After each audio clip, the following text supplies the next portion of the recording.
Not only are there complications and the need for revision surgery, but there's literally like over 100 little baby boys, perfectly healthy, healthy tissue, that die every single year in this country because they were subjected to a procedure in the first 24 hours of their life for no reason. No reason other than just cultural expectation or the idea that he should look like his father, which is cosmetic. And that's worth 100 baby boys dying a year. And the opposition, when you look at these facts, when you look at the complications, when you look at the fact that intact men or intact male animals don't have problems, and you actually look at that, then you're like, well, what's the opposition to this? It's totally logical. And the reality is, the opposition is kind of nebulous because it's just this kind of sense that we like to understand the world around us. And this has always been done. This is the way we've always done things.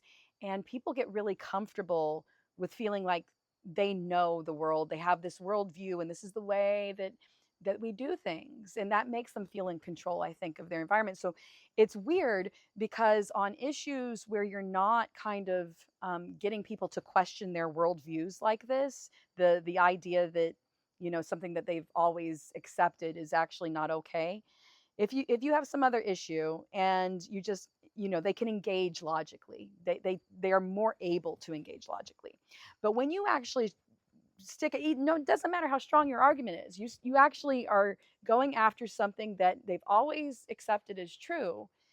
The viciousness of the opposition, it gets unreal. It's almost like when they have less logical arguments supporting their position, they get really angry about defending this thing that they've just always accepted because they really don't want to question, you know, what's always been done. And this is part of, how I define my life and my how I look at the world. And that's really been the wild thing, and seeing that cross party lines.